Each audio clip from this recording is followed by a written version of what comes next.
Em nome do Pai, do Filho e do Espírito Santo. Amém. O anjo do Senhor anunciou a Maria, ela concebeu do Espírito Santo. Ave Maria, cheia de graça, o Senhor é convosco. Bendita sois vós entre as mulheres, bendito é o fruto do vosso ventre, Jesus. Santa Maria, Mãe de Deus, rogai por nós, pecadores, agora e na hora de nossa morte. Amém. Eis aqui a serva do Senhor. Faça-se em mim segundo a vossa palavra. Ave Maria, cheia de graça, o Senhor é convosco. Bendita sois vós entre as mulheres, bendito é o fruto do vosso ventre, Jesus. Santa Maria, Mãe de Deus, rogai por nós, pecadores, agora e na hora de nossa morte. Amém. E o Verbo divino se fez carne e habitou entre nós. Ave Maria, cheia de graça, o Senhor é convosco. Bendita sois vós entre as mulheres, e bendito é o fruto do vosso ventre, Jesus. Santa Maria, Mãe de Deus, rogai por nós, pecadores, agora e na hora de nossa morte. Amém.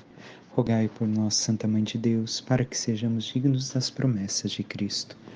Oremos, infundi, Senhor, em nossas almas a vossa graça, como vos pedimos, para que nós, que pela anunciação do anjo viemos a saber o mistério de vossa encarnação, paixão e morte de cruz, cheguemos um dia à glória eterna dos céus, pelo mesmo Cristo, Senhor nosso. Amém.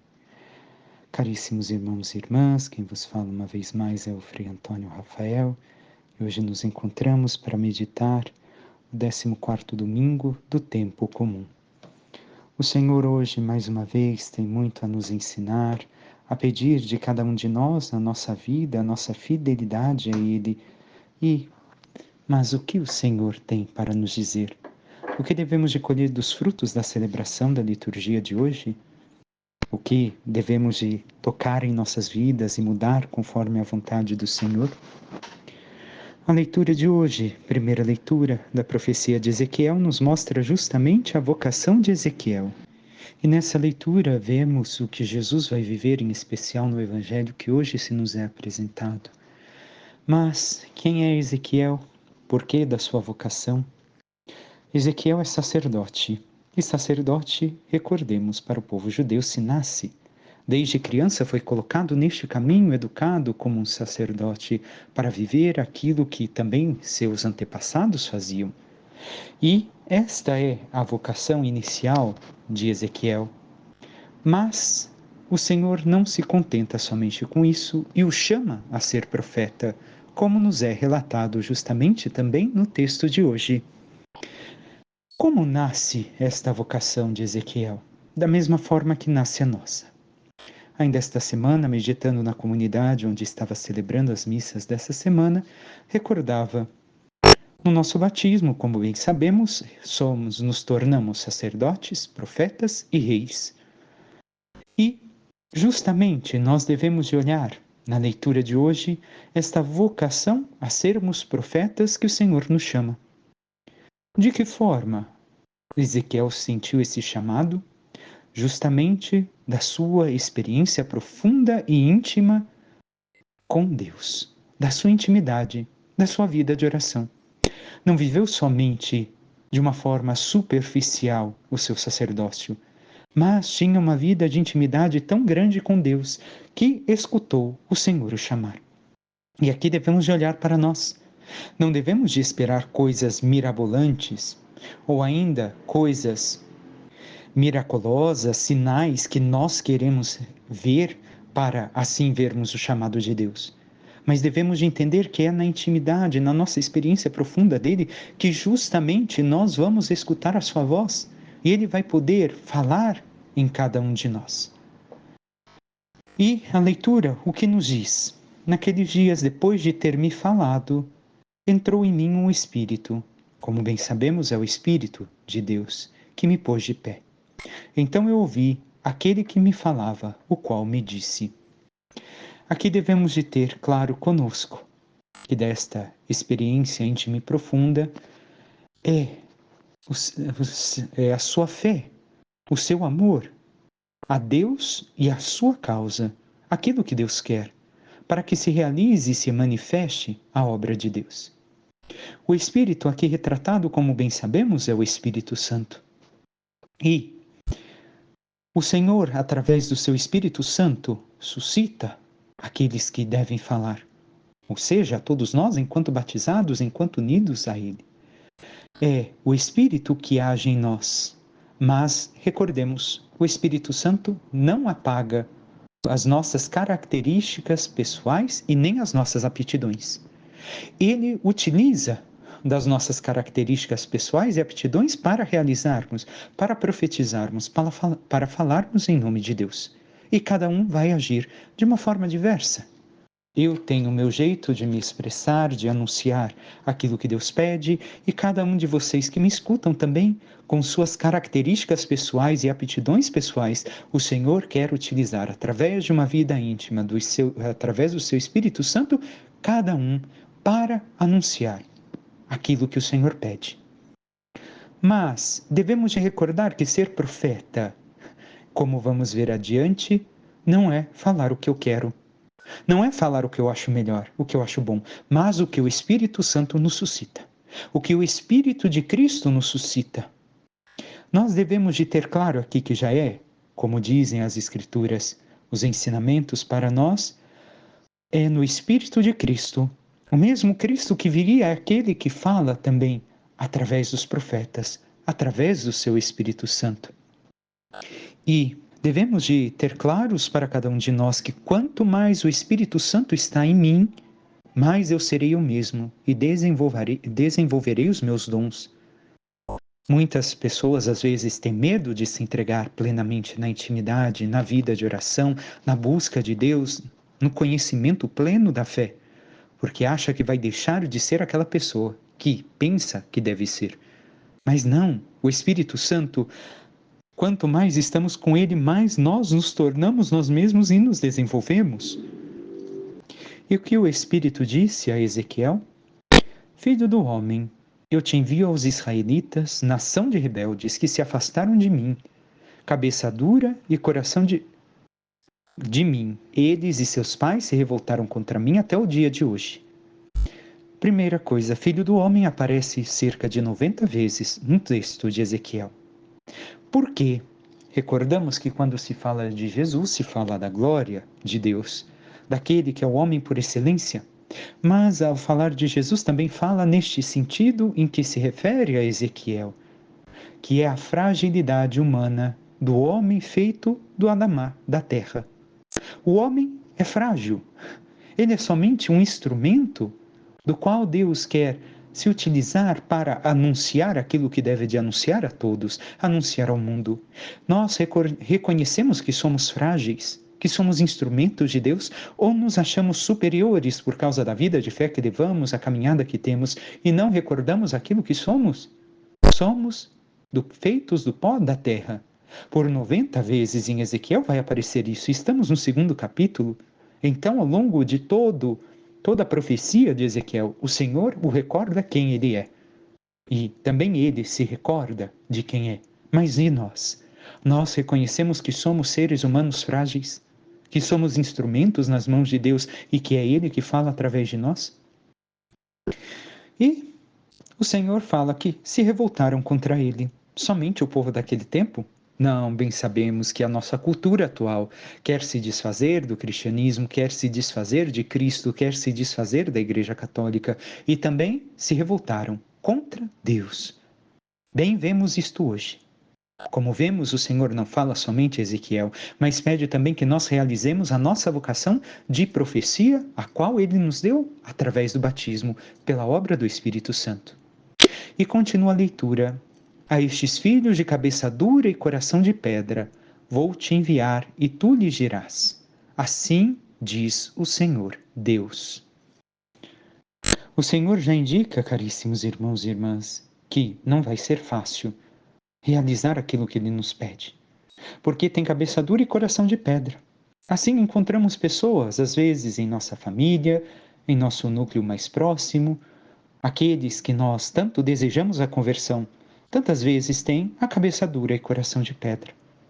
Não vai ser uma missão fácil, mas nós devemos de dizer o que pede o Senhor. Assim diz o Senhor Deus. Devemos de falar em nome de Deus o que Ele nos pede, não o que nós queremos, o que o Espírito Santo suscita em nós, e não o que nós queremos falar.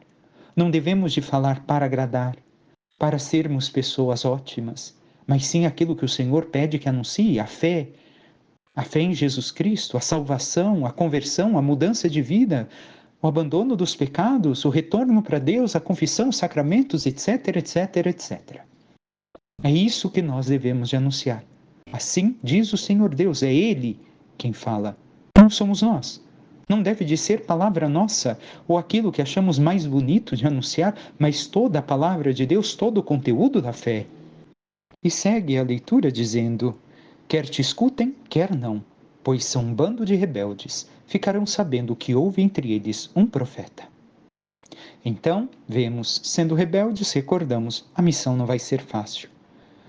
Mas eles podem assim nos considerar como inimigos pessoais. E assim foi ao longo da história. Assim é com a igreja e assim também será com cada um de nós, se nos tornamos verdadeiramente aquilo que o Senhor pede a cada um de nós. No dia a dia, não somente quando nós queremos, mas o Senhor pede tudo isso a nós no nosso dia a dia. E nós temos lutado contra tudo isso e feito aquilo que o Senhor nos pede, sem medo de parecermos ridículos, de sermos chacotas das pessoas?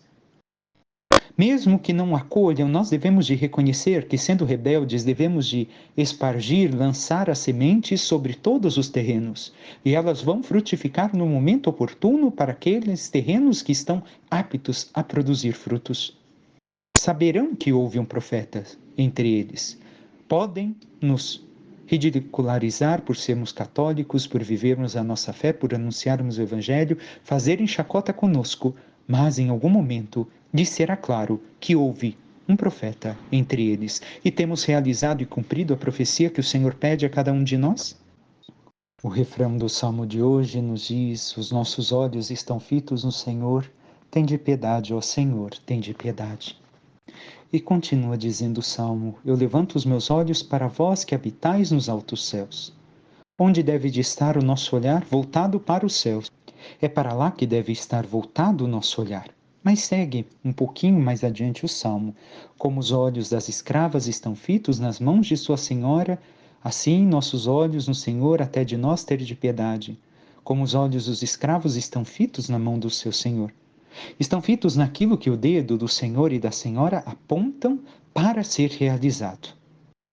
Nossos olhos têm estado fitos nas mãos do Senhor nosso Deus, em tudo aquilo que Ele pede que realizemos em nossas vidas e realizemos para a Sua obra, para que seja evangelizado o mundo, anunciado o Evangelho a todas as nações? E temos realizado aquilo que o Senhor nos confia, a iniciar a transformação de nossas vidas, passando a tudo aquilo que é necessário na nossa missão de servos do Senhor, de anunciadores do Evangelho? O Evangelho de hoje nos apresenta, como dissemos antes, o que Jesus viveu está na profecia de Ezequiel.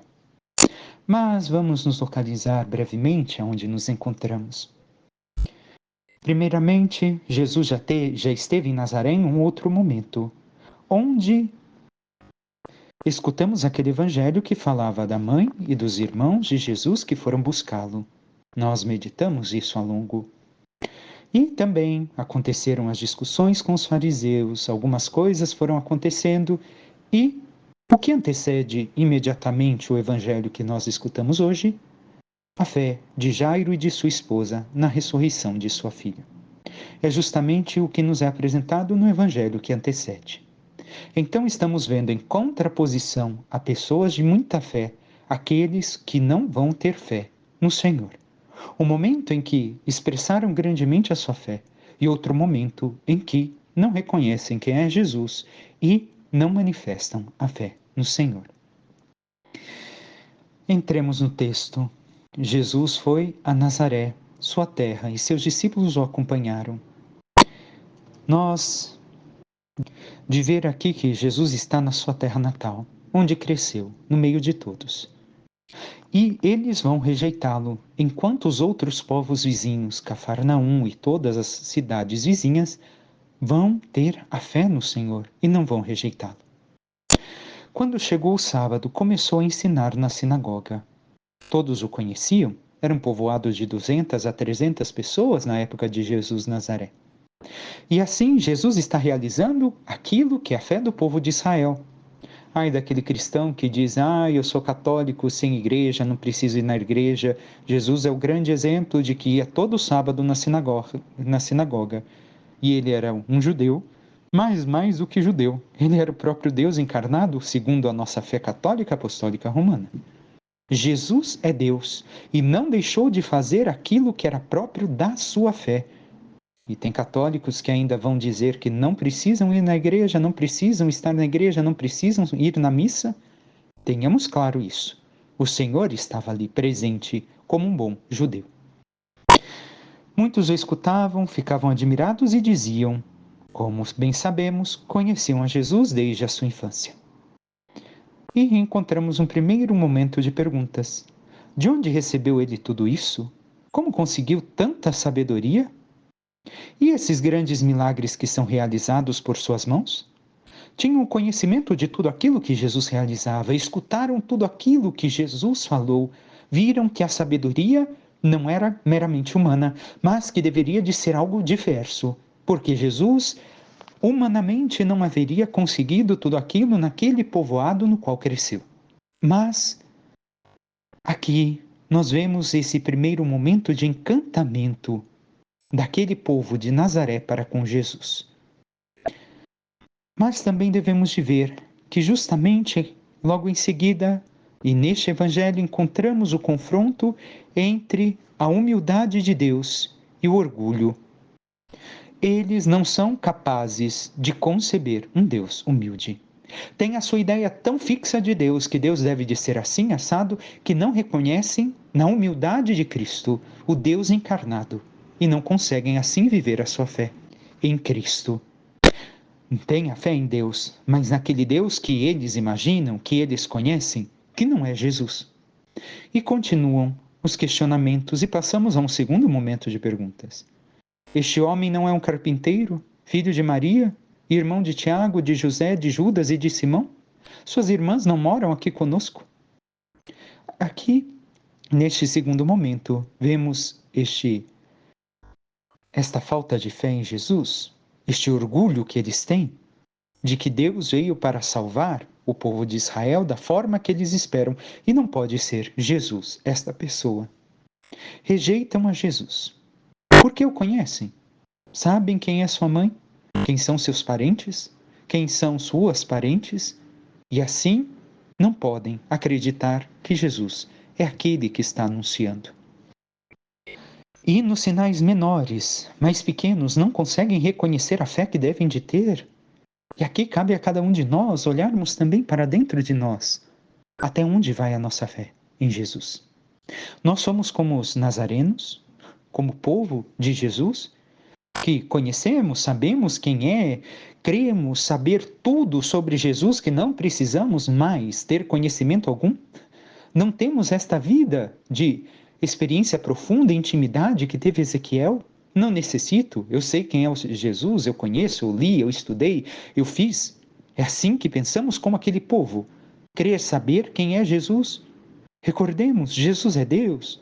E nós não conseguimos compreender a totalidade de Deus assim. Sendo Jesus Deus, não conseguiremos compreender também na totalidade quem é o Cristo, sendo um Deus com o Pai e o Espírito Santo.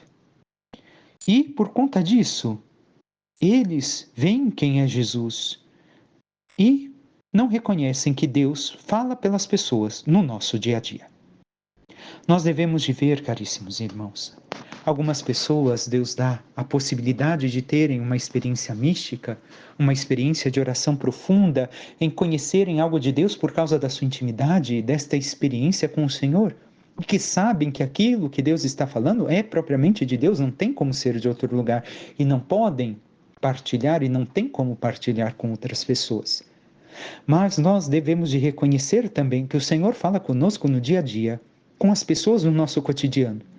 E por isso não reconheciam que Jesus pudesse ser essa pessoa. Ele está conosco, nós sabemos quem é, vive aqui o dia a dia. Deus quer falar conosco não somente de forma extraordinária, mas no ordinário de nossas vidas, no cotidiano. através de pessoas que encontramos, que convivemos, que nos enviam às vezes uma mensagem, um texto do Evangelho, uma meditação, ou que uma palavra que sai da boca dessas pessoas. Ali Deus quer falar conosco. E se nós não reconhecemos que no dia a dia, através de pessoas simples ou pessoas talmente conhecedoras, Deus quer nos falar, nós, como os nazarenos, perderemos o tempo da graça de Deus em nossa vida. Jesus vai e não pode realizar ali nenhum milagre, por causa da falta de fé, porque todos acham que já sabem quem é Jesus. Não, Jesus tem que fazer isso, aquilo, desta forma, daquela. Não, Jesus tem que realizar isso na minha vida. Mas eu conheço, não vai ser bem assim, olha, nunca aconteceu isso. E nós perdemos a oportunidade da graça. Como segue o Evangelho, e ficaram escandalizados por causa dele. Jesus se tornou um obstáculo para a fé deles. Por quê? Porque conviveu com eles no cotidiano. E muitas vezes também, assim vem a igreja, assim vem a cada um de nós. Mas você que se converteu, você que era assim assado, mas espera, hoje eu sou outro com Cristo. Então, nós muitas vezes também ao anunciar devemos de ter esta visão que se estamos com Cristo anunciando o Evangelho, nós seremos algumas vezes este obstáculo, este escândalo para essas pessoas, como a igreja ainda é hoje.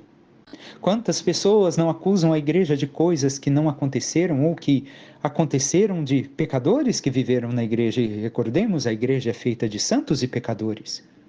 E por causa disso colocam obstáculos na fé da igreja, porque, olha, na antiguidade, no tempo medieval, o Papa tal fez isso, tinha aquilo, e esse pecado e aquela outra coisa, e nos dias atuais estes escândalos, e na tua vida esta coisa, na tua família.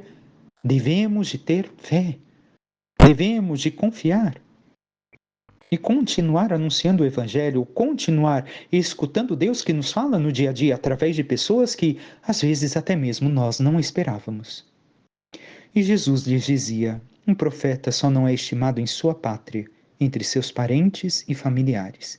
E ali não pôde fazer milagre algum, apenas curou alguns doentes impondo-lhes as mãos.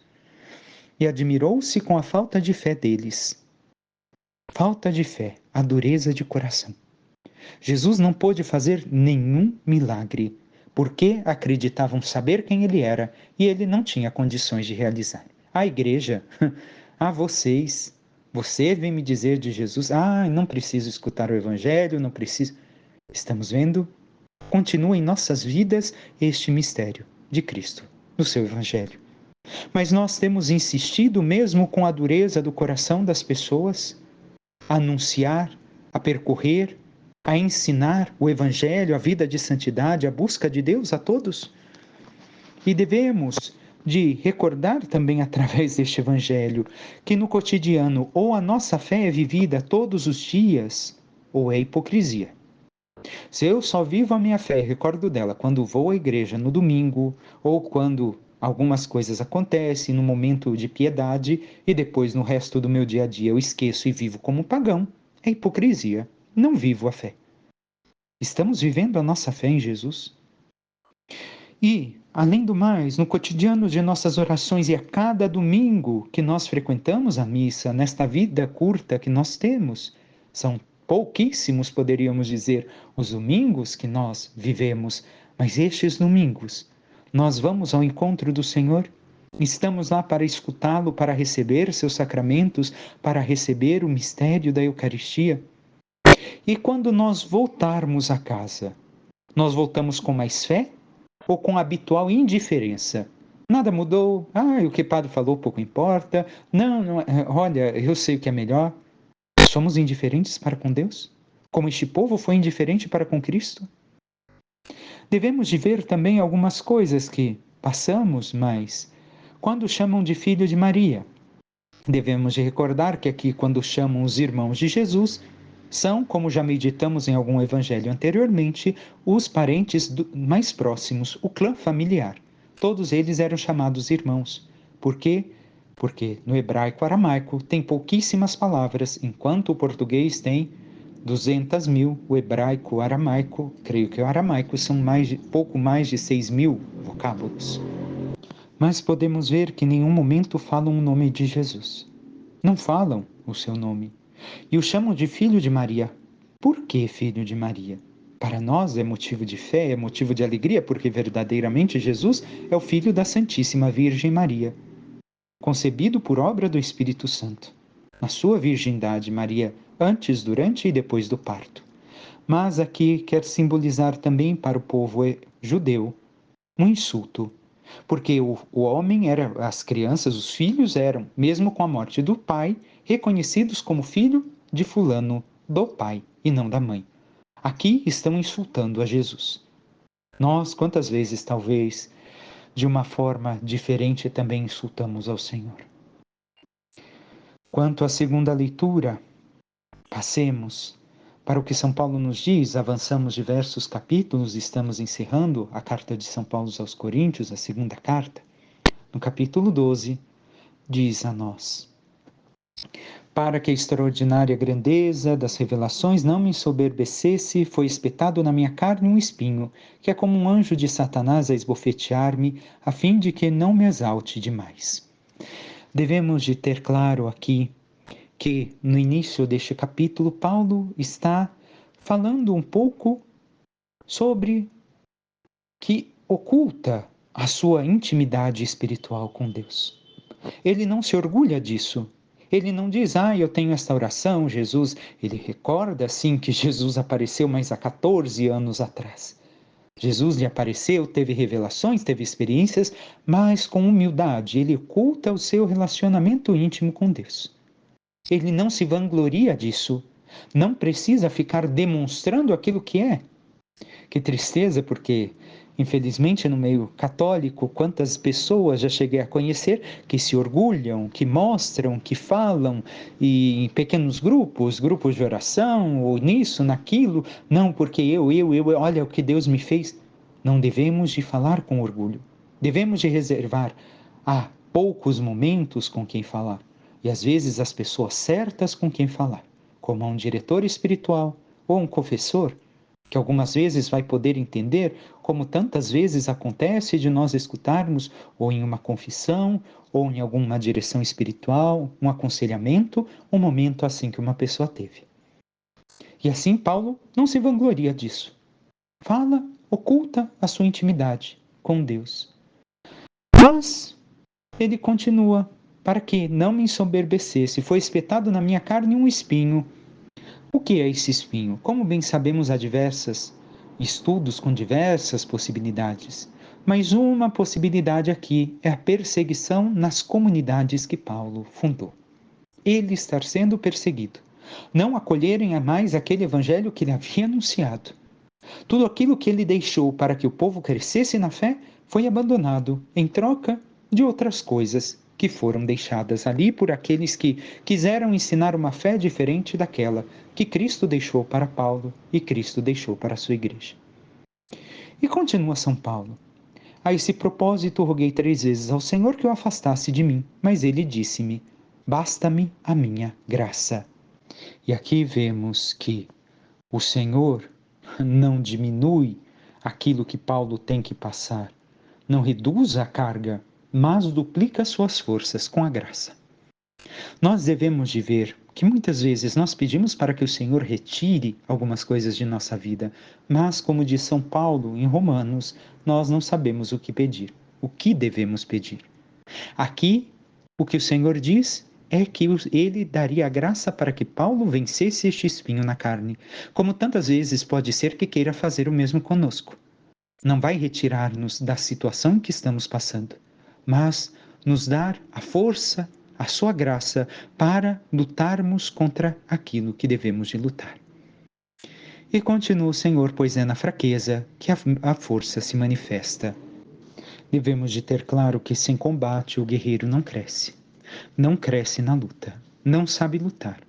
E é na luta que vamos experimentar a graça de Deus em nós. Que nós vamos ver o quanto somos fiéis e o quanto a sua graça realmente se manifesta em nossas vidas. E o que quer dizer a palavra fraqueza? É somente fraqueza? Não, é a fraqueza apostólica.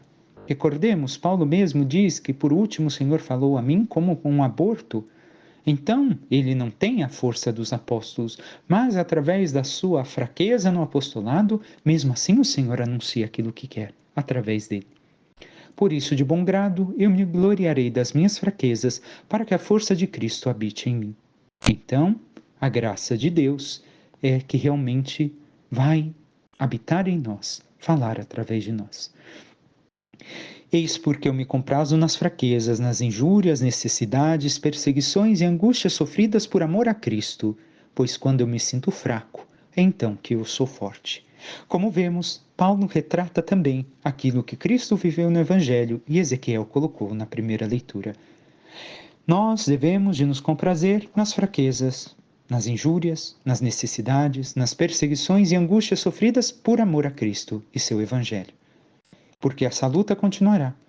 Seremos sempre considerados inimigos pessoais daqueles que não querem escutar a palavra de Deus e que não querem a conversão, a santidade e a salvação. Na luta, vamos saber se somos fiéis a Cristo ou não somos fiéis. Se estamos caminhando com Ele ou abandonando aquilo que Ele nos pede no anúncio do seu Evangelho. E o que temos feito?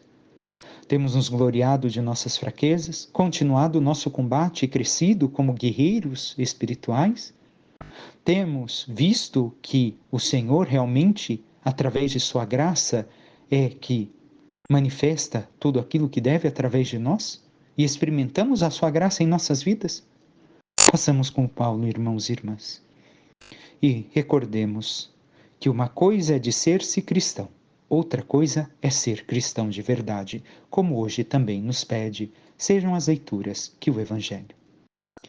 Peçamos à Santíssima Virgem Maria, nossa Mãe, que interceda por cada um de nós e nos ajude a viver uma experiência, uma intimidade profunda na oração e na entrega ao Senhor, para que, conhecendo a voz do seu Espírito, possamos realmente anunciar aquilo que o Senhor espera de cada um de nós, com nossas vidas e nossas palavras.